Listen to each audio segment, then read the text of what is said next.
Hey everyone, welcome to the program. I thought today we would take a look at antler scoring. It's something that takes place during the winter months here in Alberta, where hunters who have harvested animals over the course of the season bring in the antlers and have officials score them. And these are ranked according to different record books, whether it be Boone or Crockett, that type of thing. And it's kind of a unique process to watch, as the scoring really is based in a lot of very precise measurements. With an almost surgeon-like skill, these official measurers record the length and number of every bump on a set of antlers. And for good reason, as the owners of these horns are hoping to earn a spot in either the Boone and Crockett Club or Pope and Young Club. Welcome to the Grasslands Horn Scoring event, held as part of a fundraiser for the Busby Fish and Game Club.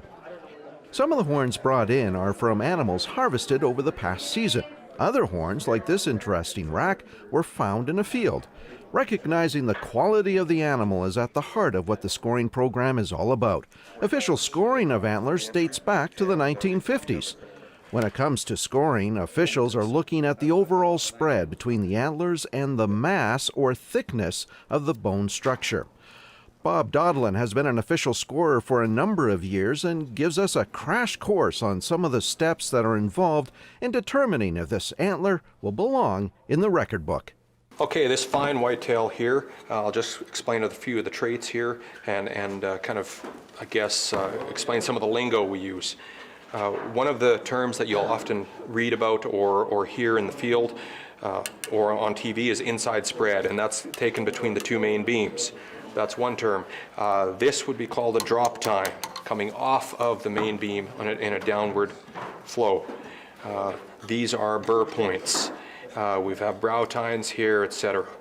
Now, the typical nature of this is any point coming off the top of the main beam, which is these, is considered typical. Anything coming off in any other direction would be considered non-typical, normally.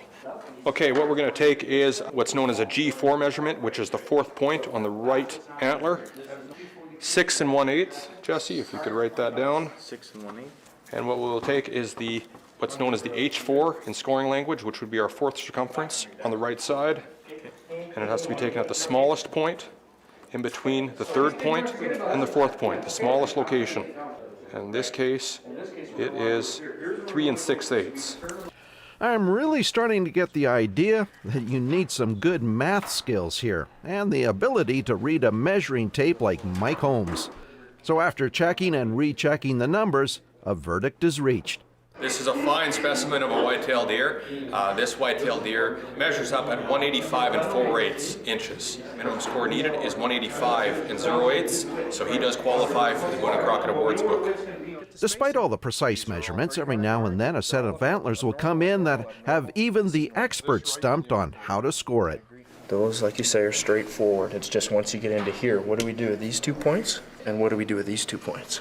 But then it gets into what's this question here. Is this a... If you're going to call this wrong, you got to call that wrong. Yeah, so if we call that wrong and say that that is not typical because it's basically, it's coming off this way. I mean, it's right level with the outside edge. Match, match, match, match. Wrong, wrong, wrong. Match to match. Match to match. Wrong. Yep, I agree. I'm not too sure what they just agreed on, but it sounds like there won't be any big controversy surrounding the scoring of this antler.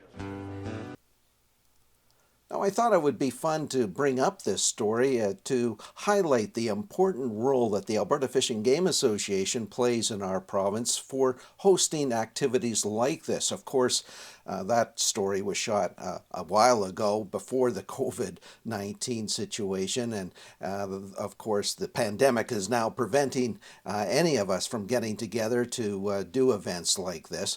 So it highlights the importance that the AFGA plays in the lives of hunters and anglers and conservationists right across Alberta. So if you're not already, I would encourage you to get out and join a local branch of the AFGA. They could certainly use your support during these times. Till next time, everyone, I'm Michael Short. Come on, let's go outdoors.